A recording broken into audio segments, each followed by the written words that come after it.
Sa pagtupad nitong tungkulin, pangalan mo ay sambahin. O Yahuwah, sana'y pagpalain, ako'y mananatili sa iyo. Kung manghinama, anong alalayan, O Diyos, ikaw ang aking kanlungan. Sa hirap man at kalungkutan, ako'y maglilingkod. Abutan man ang kamatayan, magtatapat hanggang wakas.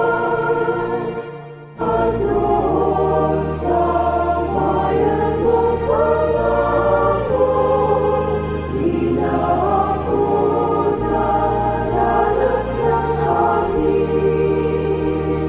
Nooy maghahari ang kagalakan, kasama ng lahat mong hinirang. Makikita kung nasira mo siya.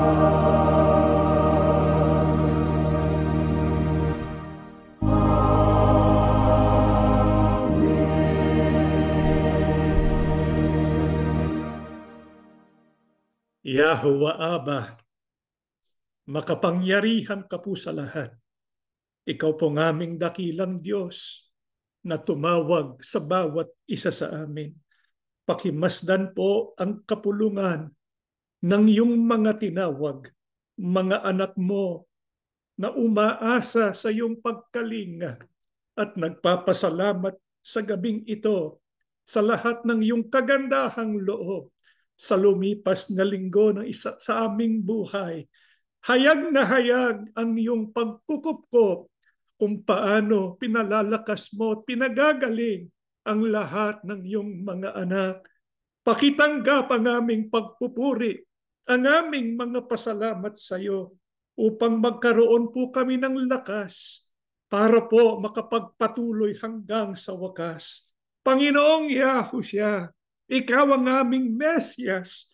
Salamat dahil sa pagtubos kami po ay naging karapat-dapat magmana ng buhay na walang hanggan. Habang hinihintay ka namin bumalik, patuloy kaming aasa sa iyo. Sa pagtitipong ito, ikaw sanang aming maranasan para lumakas ang iyong mga hinirang. Ama, pakibasbasan kaming lahat. Nalulungkot po kami dahil sa kabila ng maraming mga pangako, patuloy po kaming nasusumpungan sa iba't ibang uri ng kasalanan. Pakipatawad pong ganap ang iyong mga anak para maramdaman namin ang iyong pagsasama, lalong lumakas ang iyong mga hinirang. Pakibasbasan ang kabuhayan ng iyong mga lingkod. Pakitanggap ang aming mga abuloy sa iyo at patuloy pong basbasan ang bawat sambahayan. Sumasampalataya kami, Ama. Tinanggap mo ng aming panalangin sa pangalan po ng aming tagapagligtas na si Yahushua HaMashiach. Amen.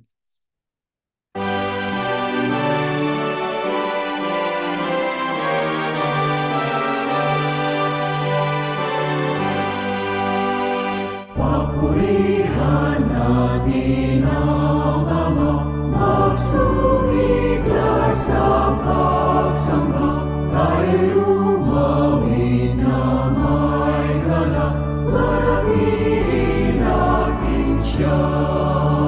O sa araw na inilungkot, araw ng kapahingahan, alagay ating matatanggap, siyang lakas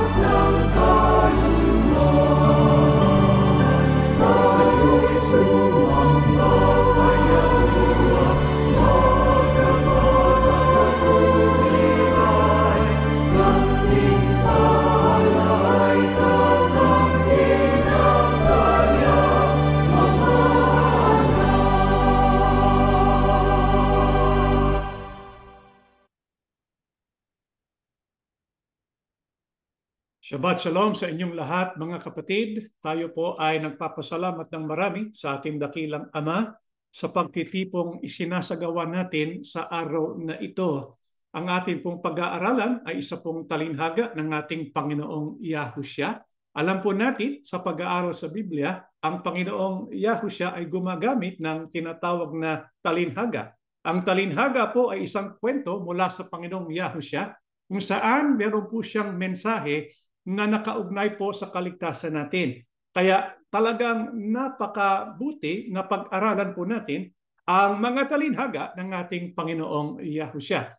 Ang isang talinhaga na ating pong susuriin ngayon ay ang talinhaga ukol po sa mabuting Samaritano. Pero bago po natin alamin ang tungkol po sa talinhagang ito, dapat muna nating malaman, bakit po kaya ang Panginoong Yahushua ay gumagamit ng talinhaga sa kanyang pagtuturo. Pakinggan po natin ang nakasulat po dito sa aklat ng Lucas 10, ang talata po ay 21. Ito po ang ating mababasa. Lucas 10, ang talata po ay 21. Nang oras ding yaon, siya'y nagalak sa Espiritu Santo at sinabi, "Ako'y nagpapasalamat sa iyo, O Ama, Panginoon ng langit at lupa, na iyong inilihim ang mga bagay na ito sa mga pantas at matatalino at ipinahayag mo sa mga sanggol.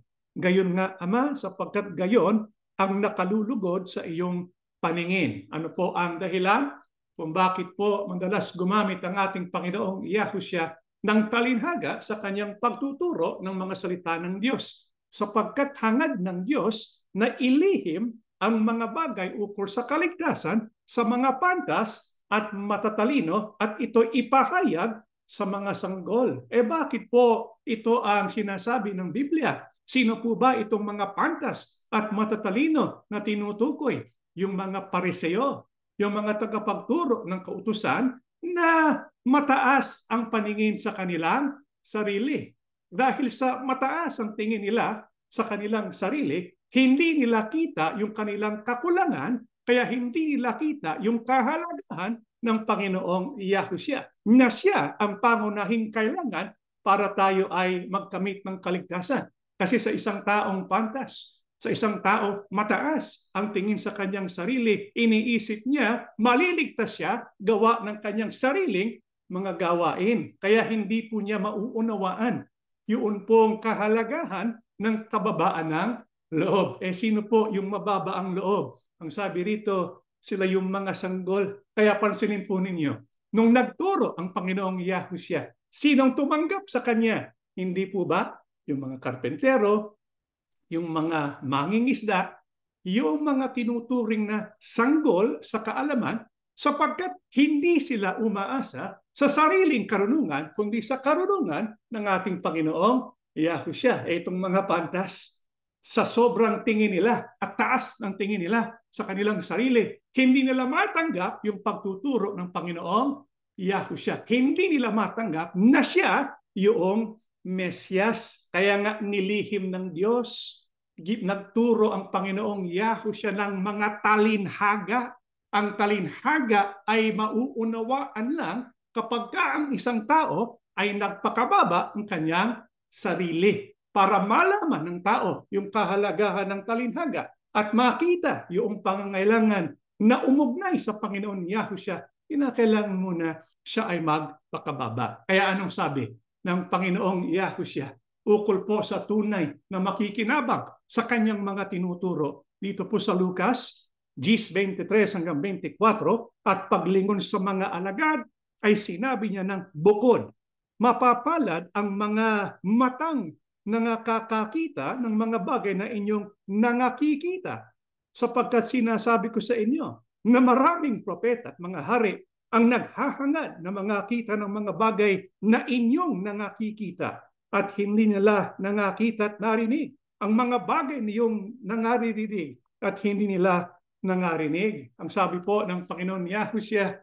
ang tunay na mapalad ay yung nakakakita ng mga bagay na nakikita ng kanyang mga alagad. Ano po bang nakikita ng mga alagad ng ating Panginoong Yahushua?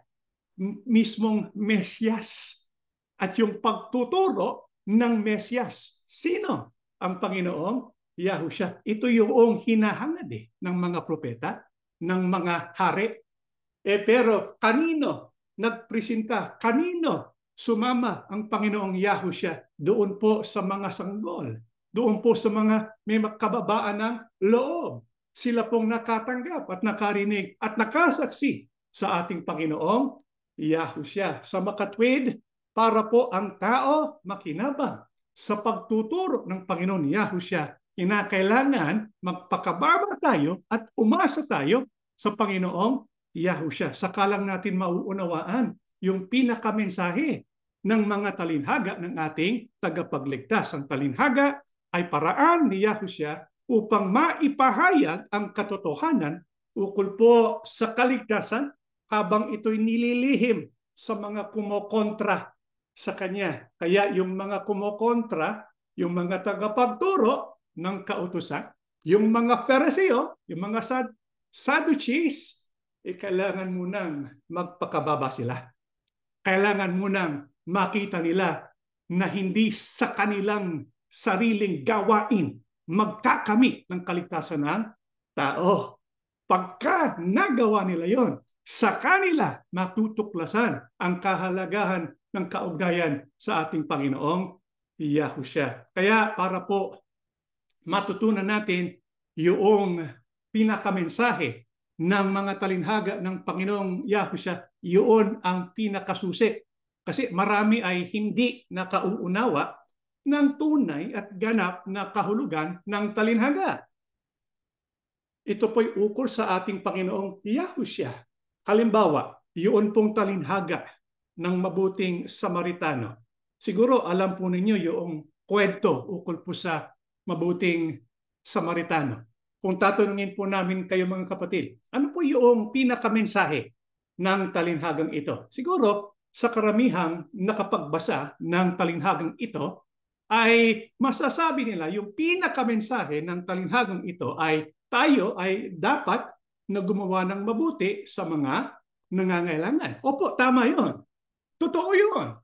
Na gumawa tayo ng mabuti sa ating kapwa, lalong-lalo na kapag siya ay nangangailangan. Pero hindi po yan ang ganap na mensahe ng talinhaga ng ating Panginoong Yahushua ukol po sa mabuting Samaritano. Ano po yung tunay na mensahe, yung malalim na mensahe ng talinhagang ito? Para natin malaman, ano po bang dahilan kung bakit ito'y kinuwento ng ating Panginoong Yahushua? Pakinggan po natin ang nakasulat po sa Lucas. Dito po sa Gis, ang talatay 25, lumapit kay Yahushua ang isang tagapagturo ng kautusan upang subukin siya. Nagtanong siya, Guro, ano po ang dapat kong gawin upang magkaroon ng buhay na walang hanggan? Ito ang pinakakonteksto kung bakit po ikinwento ng Panginoong Yahushua yung kanyang talinhaga ukol po sa mabuting Samaritano. Meron po kasing lumapit sa kanya. Sino po? Isang pandas. Isang napakataas ang tingin sa kanyang sarili. Kaya nga, isa po siyang tagapagturo ng kautusan. Akala niya, alam niya na ang kasagutan ukol po sa pagmamana ng buhay na walang hanggan. Kaya nagtanong siya sa Panginoong Yahushua upang subukin si Yahushua. Titingnan niya kung ang sagot ni Yahushua ay katulad ng kanyang paniniwala. Kaya nagtanong siya. Sa tanong ng isang tagapagturo na ito, ano ang nahahayag? Yung kanyang mataas na tingin sa kanyang sarili. Bakit? Sapagkat yung tanong niya, ano po ang dapat gawin upang magkaroon ng buhay na walang hanggan? Sa makatwid, ito pong tagapagturo, naiisip niya, sa ganang ating sarili, meron tayong magagawa para tayo maging ganap, para tayo maging karapat-dapat magmana ng buhay na walang hanggan. Kaya nung nagtanong siya, ano kaya ang sagot ng ating Panginoong Yahushua? Pakinggan po natin dito po sa Lucas, Gis 26 hanggang 28. Sumagot si Yahushua, ano ang nakasulat sa kautusan? Ano ang nababasa mo roon? Sumagot ang lalaki, Mahalin mo si Yahweh mong Diyos ng buong puso, ng buong kaluluwa, ng buong lakas, at ng buong pag-iisip. At mahalin mo ang iyong kapwa tulad ng pagmamahal mo sa iyong sarili. Tama ang sagot mo, sabi ni Yahushua. Gawin mo yan at magkakaroon ka ng buhay na walang hanggan. Nung nagtanong po ang ating Panginoong Yahushua, nung binalik niya yung tanong, sa isang tagapagturo ng kautusan, ang tanong ng Panginoon Yahushua, ano bang nakasulat sa kasulatan o sa kautusan? Ano bang nababasa mo roon? Anong sagot ng lalaking tagapagturo? Dahil nga po siya scholar ng kautusan, alam niya yung kabuuan na ang tinatawag nating Old Testament, yun po ay masasummarize sa dalawang utos. Ano po yung dalawang utos na yon? Mahalin si Yahweh at mahalin ang iyong kapwa gaya ng pagmamahal sa sarili. Nung sinabi ito ng tagapagturo ng kautusan, anong sabi ng ating Panginoong Yahushua? Sabi niya, tama ka. Tama ka. Yun talaga ang standard, yun talagang pamantayan na kapag ka ito ay nakamit ng tao, talagang magmamana siya ng buhay na walang hanggan. Meron ng problema. Para po masabi natin na katugon tayo dito, dapat minamahal natin si Yahweh ng buong puso, ng buong kaluluwa, ng buong lakas, at ng buong pag-iisip, palagi, walang pintas. Ito po ba ay, kung tayo po ay magiging totoo sa ating sarili, ito po ba ay nagagawa natin palagi? Yun ang pag-iisip ukol po sa Diyos. Ito po ba ay nagagawa natin? Hindi natin nagagawa yun eh. Nagagawa ba natin? Masasabi ba natin? Iniibig natin ang Diyos ng buong buo, buong puso, buong kaluluwa at buong lakas at buong pag-iisip, araw-araw, oras-oras? Siguro hindi natin masasabi yun. Ito pong pangalawa. Mahalin ang iyong kapwa tulad ng pagmamahal natin sa ating sarili. Ito po ba ay nagagawa natin? Kasi ayon po sa pagtuturo ng Panginoong Yahushua, kapag gagawa natin ito, yan ang buhay na walang hanggan. Anong uring pagsunod? Ang sabi, sakdal na pag-ibig para sa Diyos, sakdal na pag-ibig para sa tao. Sino po ba sa atin ang qualified? Sino po ba sa atin na makapagsasabi na tayo, nakamit natin yung standard na sakdal na pag-ibig sa Diyos at sakdal na pag-ibig sa tao? Meron po ba sa atin? Siguro itong nagtanong, itong tagapagturo ng kautusan, siguro iniisip niya, mahal ko ang Diyos. Kaya akala niya, pasado na siya. Narating niya na yung standard. Ang kulang na lang ay yung pag-ibig niya sa tao. Kasi hindi niya kini-question yung pag-ibig niya sa Diyos. Pero meron pong tanong siya ukol sa pag-ibig sa kanyang kapwa-tao. Kaya ano ang tanong niya sa ating Panginoong Yahushua? Lucas 10, ang talata po ay 29, datapwat siya na ibig mag-aring ganap sa kanyang sarili ay nagsabi kay Yahushua, at sino ang aking kapwa-tao? Kaya po para lalong masigurado niya na siya po ay nakarating na doon sa standard para magkamit ng buhay na walang hanggan, nagtanong siya sa kanyang sa Panginoon Yahushua, sino ba yung aking kapwa-tao? Kasi naghihintay ng yung tagapagturo ng kautusan na may sabihin si Yahushua para maputunayan niya sa kanyang sarili na siya ay nakarating na dun sa uring magmamana ng buhay na walang hanggan. Kaya gusto niyang masigurado, siguro nasa isip niya, ang sasabihin ng ating Panginoon Yahushua na kanyang kapwa ay ang kanyang kapwa Israelita. Yun ang nasa isip niya. Mahal ko ang aking kapwa Israelita, pero yung Samaritano, hindi ko sila gusto. Kaaway sila ng mga Israelita. Pero anong sagot ng ating Panginoon Yahushua? Pakinggan po natin. Lucas 10, ang talata po 30, ito po ang ating mababasa. Bilang sagot sa kanya, nagkwento si Yahushua. May isang taong papunta sa Jericho galing sa Jerusalem. Habang naglalakad siya, hinarang siya ng mga tulisan. Kinuha nila ang mga dala niya, pati na ang suot niya. Binugbog nila siya at iniwang halos patay na sa tabi ng daan. para sagutin yung pong tanong ng tagapagturo ng kautusan. Ano pong ginawa ng ating Panginoon Yahushua? Nagkwento siya. Ito nga po yung talinhaga ukol sa mabuting Samaritano. Sa talinhagang ito, merong isang tao. Siya po yung naglalakbay mula sa, may isang taong papunta sa Jericho galing sa Jerusalem. Marahil, galing po siya sa templo. Marahil, siya po isang Hudyo. Kaya nga sa ibang salin, nakasulat puro isang tao na Hudyo. Kaya meron pong isang taong Hudyo na naglalakad, tapos bigla po siyang hinarang ng mga tulisan. Binugbog siya. Kinuha ang lahat ng kanyang nasa kanya, pati na yung damit. At iniwan siyang halos patay na sa tabi ng daan. Kawawa naman ang taong ito.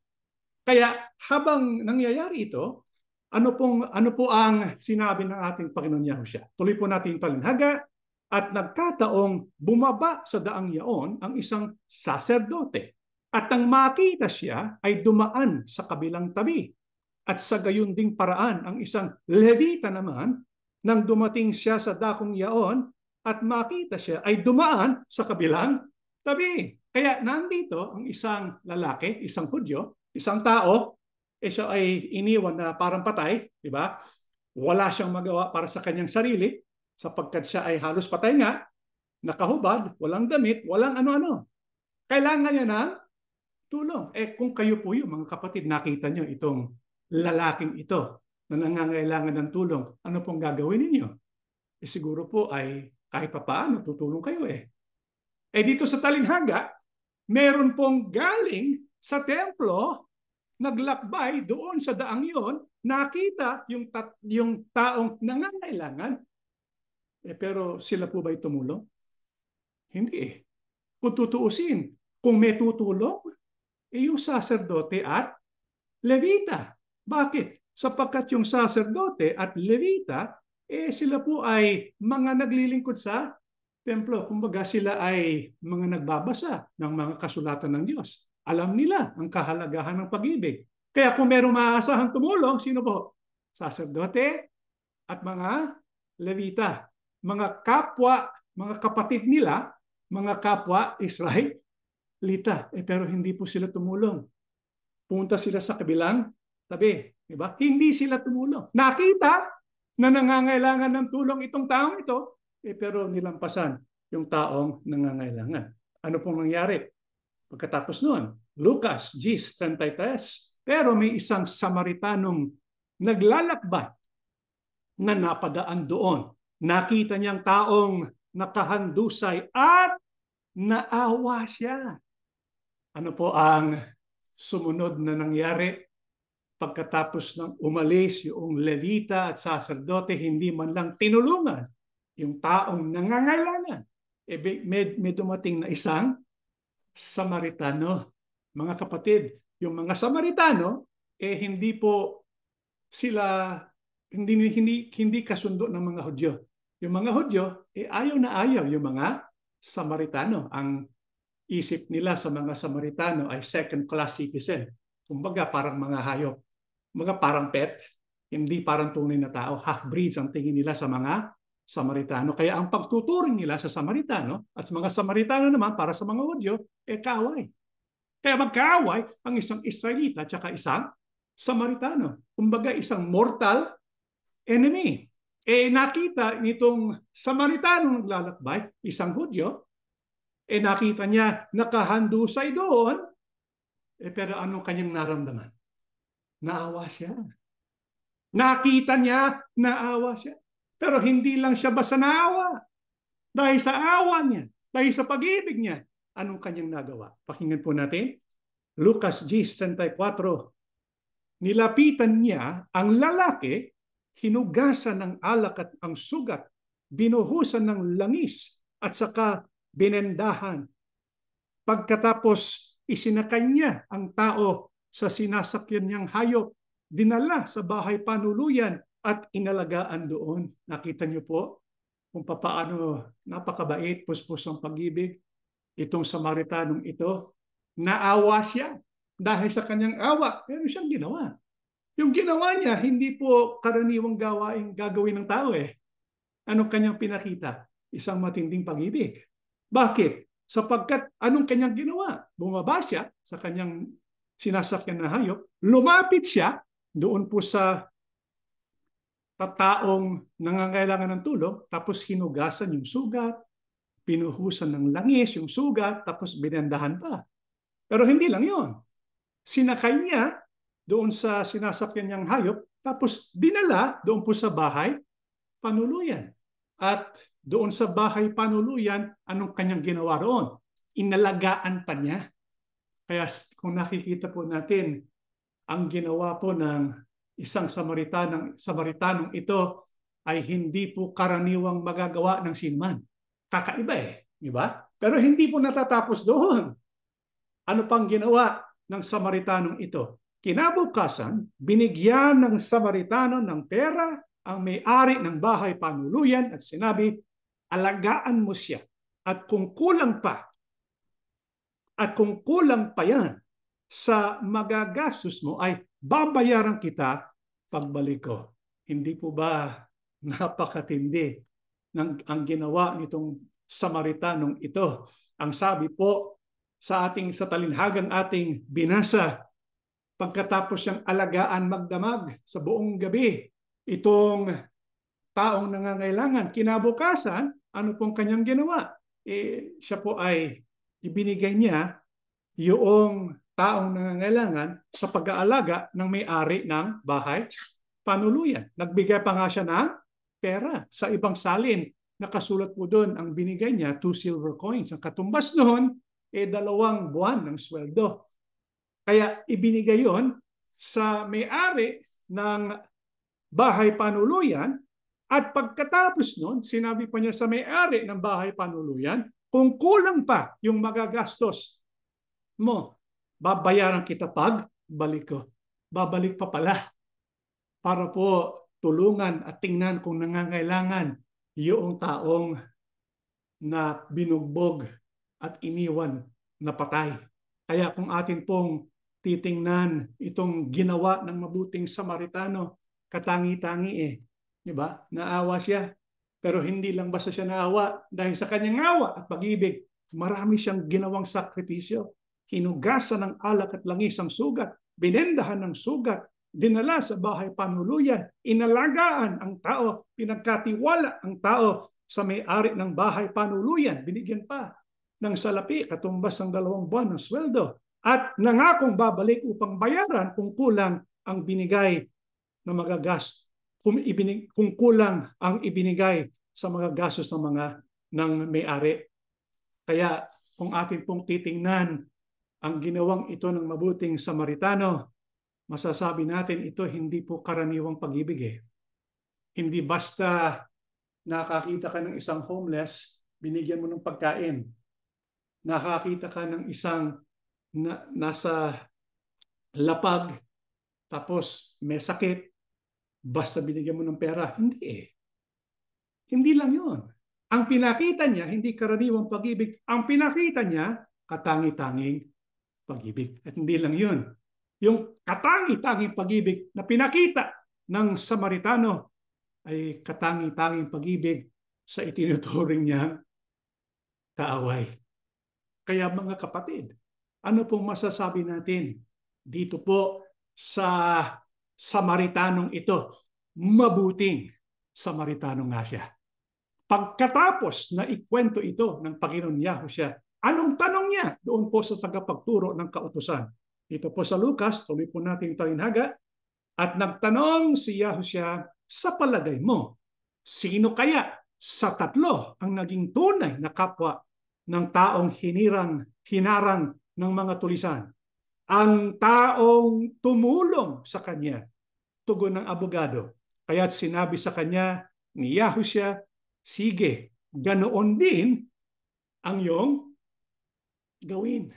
Ngayon, noong sinabi ito ng ating Panginoon Yahushua, kasi alam ng abogado, ng tagapagturo ng kautusan, na yung naging mabuti at umibig sa kapwa ay ang halimbawa ng mabuting Samaritano. Nag-agree po ba itong tagapagturo, itong abogadong ito? Opo, nag-agree siya. Siya ang naging tunay na kapwa. Kaya anong pinagagawa ng Panginoon Yahushua? Yan ang gawin mo. Sana nag-isip-isip yung abogado. Sana nakita niya na limitado ako. Hindi ko kayang gawin yan. Kasi kung tutuusin, mga kapatid, sino ba? Sino ba ang makakagawa niya? Kayo po, mga kapatid, nagawa niyo ba ito? Meron ba kayong kilala na nagawa ito? Maaaring sabihin po ninyo, meron akong kilala. Nagawa niya yan sa isang tao, sa isang araw. Teka muna.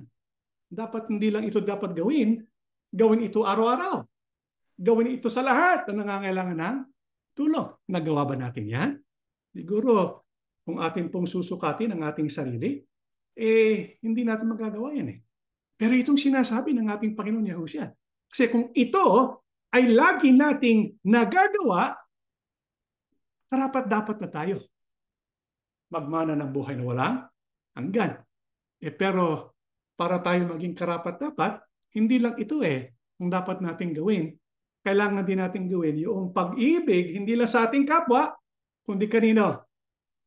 Kay Yahuwah, Aba. Hanggat hindi natin nagagawang umibig sa Diyos ng buong-buo sa lahat ng pagkakataon, at hanggat hindi natin nagagawang umibig sa kapwa sa lahat ng pagkakataon, ay hindi tayo karapat-dapat sa buhay na walang hanggan. Sana nakita noon pong tagapagturo ng kautusan na kulang siya, na hindi niya kayang gawin ito, na hindi siya karapat-dapat.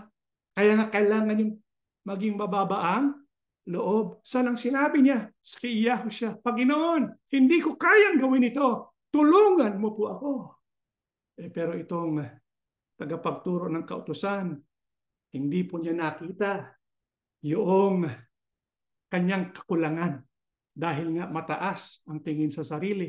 Iniisip niya, meron siyang pwedeng gawin para maging karapat-dapat sa buhay na walang hanggan. Pero hindi ang ating sariling gawain ang mahalaga, kundi yung ginawa ng ating Panginoong Yahushua. Because siya ang makakatulong sa atin. Alam niyo po kung bakit hindi po matanggap ng tagapagturong ito yung kahalagahan ng mensahe ng talinhaga, sapagkat hindi po niya natitingnan, hindi po niya nauunawaan at natatanggap yung masamang balita. Kasi hanggat hindi natin natatanggap yung masamang balita, hindi po natin hahangarin alamin yung mabuting balita. Kumbaga, sa isang taong may sakit, kung hindi niya tanggap na siya may sakit, hindi po siya maghahanap ng medisina. Hindi siya maghahanap ng doktor. Hindi po ba ganyan ang tao? Kaya para magkaroon ng paghahangad na hanapin yung makakatulong sa atin, dapat makita natin sa ating sarili, wala akong magagawa sa ganang aking sarili. Kapag tinanggap yung masamang balita, saka natin hahangarin yung mabuting balita. Ano ba yung mabuting balita? Tayo po, mga kapatid, magmamana tayo ng buhay na walang hanggan. Hindi dahil sa ating sariling mga gawain sa ganang sarili, kundi dahil sa ginawa ng ating Panginoong Yahushua. Ano po bang ginawa ng Panginoong Yahushua? Hindi po ba binuwis niya ang kanyang buhay? Nagdusa sa krus para ang ating mga kasalanan ay mapatawad. Para tayo ay magmana ng buhay na walang hanggan. Mga kapatid, tayo po'y maliligtas, tayo po'y magmamana ng buhay na walang hanggan dahil sa ginawa ng ating tagapagligtas. Dahil sa ginawa ng ating tagapagligtas para sa atin, bagamat tayo ay kaaway dahil sa ating kasalanan, dahil sa ginawa na pag-ibig ng Diyos at ng anak ng Diyos, dapat ito ang magtulak sa atin, ito ang mag-inspire sa atin na tumulong din sa ating mga kapwa. Tutulong tayo sa kapwa natin na nangangailangan, hindi dahil iniisip natin ito'y para tayo maging karapat-dapat sa kaligtasan. Hindi. Gagawin natin ito sapagkat itong ginawa sa atin ng Panginoong Yahushua. Gagawin natin ito dahil gusto nating tularan ng ating Panginoon Yahushua na nagbuwis ng kanyang buhay at nagsakripisyo ng marami alang-alang sa atin. Kaya mga kapatid, ang ibig sabihin po ng talinhaga, yung pinakamensahe ng talinhaga na hindi makita ng mga tagapagturo ng kautusan ay ito: bago tayo maging mabuting Samaritano, kailangan muna nating tanggapin ang biyaya na iniaalok ng tunay na mabuting Samaritano. Mga kapatid, sino po ba yung tunay na mabuting Samaritano? Walang iba kundi ang Panginoong Yahushua. Sino po bang nangangailangan talaga ng tulong? Hindi po ba tayo? Kaya kapag gano'n natin babasahin yung talinhaga, napakasarap basahin ng talinhaga ng ating Panginoon Yahushua. Ang nais niyang ipakita na makikita lamang ng mga taong nagpapababa ng loob, yung taong nangangailangan.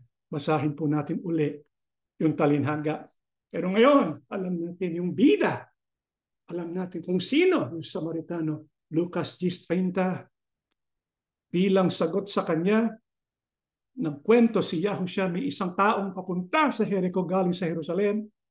Habang naglalakad siya, hinirang siya ng mga tulisan.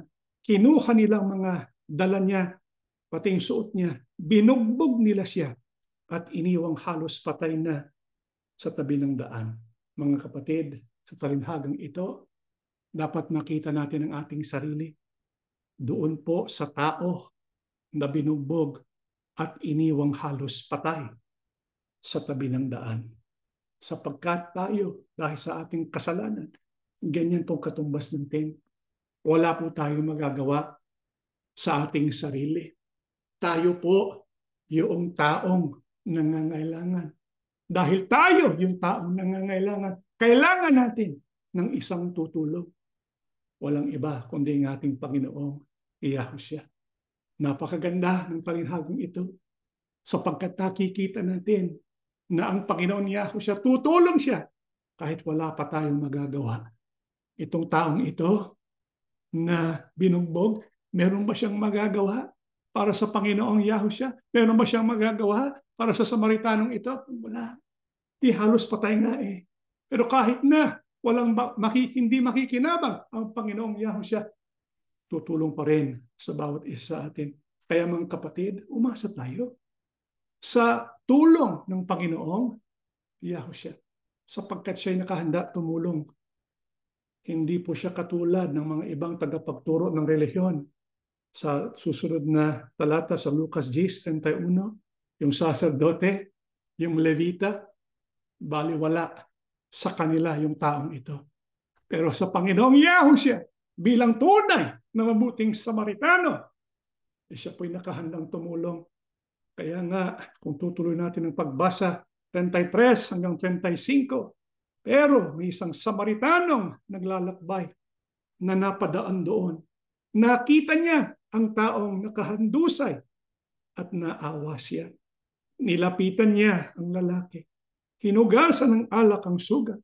Binuhusan ng langis at saka binendahan. Pagkatapos sinakay niya ang tao sa sinasakyan niyang hayop. Dinala sa bahay panuluyan at inalagaan doon. Kinabukasan, binigyan ng Samaritano ng pera ang may-ari ng bahay panuluyan at sinabi, alagaan mo siya.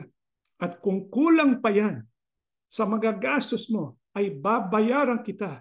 Pagbalik ko, yung ginawa ng Samaritanong ito rin ang ginawa ng Panginoon Yahushua at patuloy na gagawin ng Panginoon Yahushua para sa ating lahat. Kaya ang tunay na Samaritano, walang iba kundi ang Panginoon Yahushua. Kung minsan po ba mga kapatid, ang pakiramdam natin, tayo ay bugbog sarado dahil sa problema ng tao, sa problema na ating nararanasan. Kung minsan ba ang pakiramdam natin, marami tayong mga sugat. Ang dapat natin gawin, umasa tayo sa ginagawang pagtulong ng ating Panginoong Yahushua. Itong lalaking ito, hindi natin alam ang kanyang pangalan sapagkat ito'y talinhaga. Ano kaya ang kanyang pakiramdam? Pagkatapos na gumaling, nalaman niya yung may tumulong sa kanya ng ganito. Ano kaya ang pakiramdam ng lalaking yun? Siguro, puspos siya ng pag-ibig sa Samaritanong ito. Pero mga kapatid, yung ginawa ng Panginoon Yahushua para sa atin, higit pa sa talinhagang ito. Sapagkat ang Panginoong Yahushua, lahat ibinigay niya. Yung sakripisyong binigay niya, walang maitutumbas. Sinakripisyo niya kanyang sarili sa krus para tayo ay magmana ng buhay na walang hanggan. Kaya mga kapatid, anong iniaalok ngayon ng Panginoong Yahushua sa ating lahat? Pakinggan po natin ang huling talata na ating pong babasahin. Lumapit kayo sa akin. Kayong lahat na nahihirapan at nabibigatan sa inyong pasanin, at bibigyan ko kayo ng kapahingahan. Sundin ninyo ang mga utos ko at matuto kayo sa akin, dahil mabait ako at mababang loob. Makapagpapahinga kayo dahil madaling sundin ang aking mga utos at magaan ang aking mga pinagagawa. Mga kapatid, ano pong iniaalok ng Panginoong Yahushua sa atin? Ang sabi niya, lumapit kayo sa akin. Mga kapatid, opo, si Yahushua nasa langit, tayo po nasa lupa. Pero tayo makalalapit pa rin sa Panginoon Yahushua sa pamamagitan ng banal na Espiritu. Ang sabi nga ng Panginoong Yahushua, mas mabuti na ako'y umakyat sa langit sapagkat sa langit maisusugo ang banal na Espiritu. Pag sinugo ang banal na Espiritu, parang si Yahushua katabi natin. Parang si Yahushua nasa loob natin. Kaya yung sinabi ng Panginoon Yahushua, lumapit kayo sa akin. Magagawa natin ito ng buong buo. Itong iniaalok ng Panginoon Yahushua sa atin. E paano kung hindi tayo karapat-dapat? Iyaan nga ang dapat natin matutunan. Hindi tayo karapat-dapat. Pero gayon pa man, gusto tayong tulungan ng ating Panginoong Yahushua. Anong sabi niya at iniaalok niya? Bibigyan tayo ng tunay na pahinga. Kaya kung tayo po'y nahihirapan, nabibigatan sa pasanin, nandito ang Panginoon Yahushua. Anong gusto niya? Gusto niya tayo magkaroon ng kaugnayan sa Kanya at tayo po'y mamalaging kasama niya. Bakit? Mabait siya, mababang Kanyang loob, at nais niyang tulungan tayo para makamit natin hindi lang ang buhay na walang hanggan sa hinaharap, sa pagparito niya muli, para na rin tanggapin natin ang Kanyang pagsasama, ang Kanyang kapayapaan sa pamamagitan ng banal na Espiritu para tayo magkaroon ng pahinga habang tayo ay naghihintay. Tayo po'y tumayo at tayo po'y mananalangin. Ama naming Diyos, dakilang Yahuwah, salamat ng marami sa iyo. Napakabait mo, Ama. Pinagtsatsagaan mo kami. Kita mo, marami kaming kakulangan. Marami kaming kapintasan. Wala isa sa amin ang karapat-dapat sa iyong kaligtasan. Alam mo ito, Ama. Bago mo pa kami lalangin, naisip mo na ito. Nagkaroon ka ng panukala na kami po ay iugnay sa iyong bugtong na anak. Salamat sapagkat kahit hindi kami karapat-dapat, kahit dahil sa aming kasalanan, ang katumbas namin ay kaaway.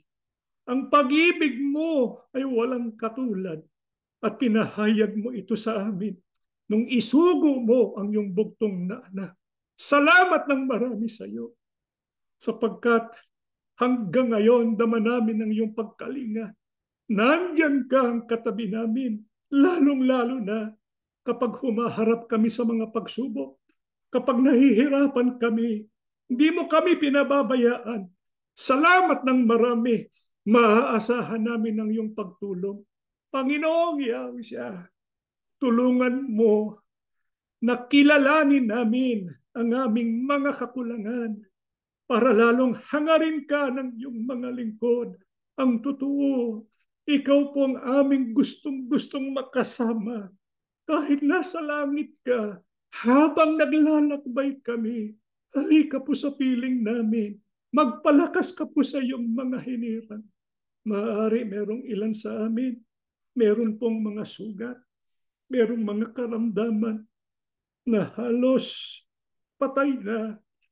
Hindi kami mawawala ng pag-asa sapagkat higit sa mabuting Samaritano, ikaw ay nakagawa ng mga himala at patuloy na gumagawa ng himala para sa iyong mga lingkod. Magbasbas ka sa iyong mga lingkod na merong anumang karamdaman. Ikaw nang bahala sa iyong mga hinirang sapagkat ganap kaming umaasa sa iyong kapangyarihan. Ama, salamat ng marami. Binasbasan mo kaming magkakapatid. Babasbasan mo ng aming puso't kaluluwa para lalo po kaming maghangad sa iyo at sa pagparito muli ng iyong bugtong na anak. Ito pong aming pinagmamakaawa sa pangalan po ng aming tagapagligtas na si Yahushua HaMashiach. Amen.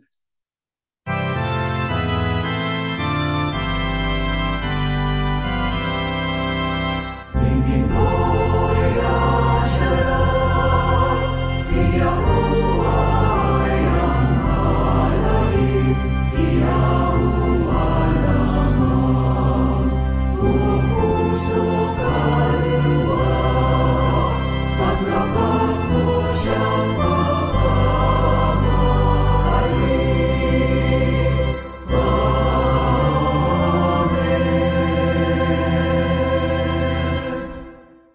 ang walang malo na pag-ibig at masaganang awa ni Yahuwah Abba, ang biyaya at kapangyarihan ni Yahushua HaMashiach, at ang laging paggabay ng banal na Espiritu ay sumaating lahat ngayon at magpakailanman.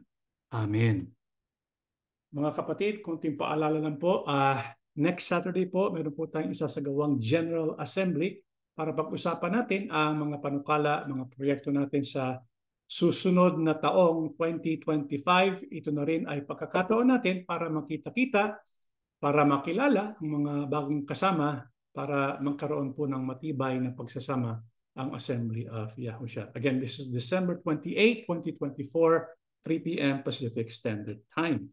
At next year din ay meron po tayong isasagawang Project 7 Churches.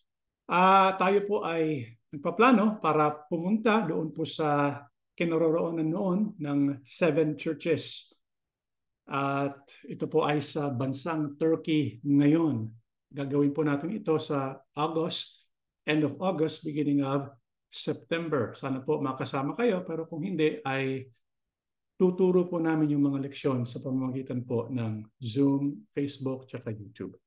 At simula po January 3, 2025, magkakaroon po ng pagbabago sa pagsambang Tagalog, yung pagsamba natin ngayon. Ngayon po ay ginawa natin ito ng 10 p.m., di ba? Pacific Standard Time. Pero simula January 3, pagsambang ito ay gagawin 7 p.m. Pacific Standard Time. Sa Pilipinas, ito po ay magiging Sabado ng 11 o'clock a.m., 11 o'clock ng umaga. Simula po ito January 3, 2025. Natatapos na po ang ating pagsamba. May Yahuwah Abba and Yahushua HaMashiach. Bless all of us.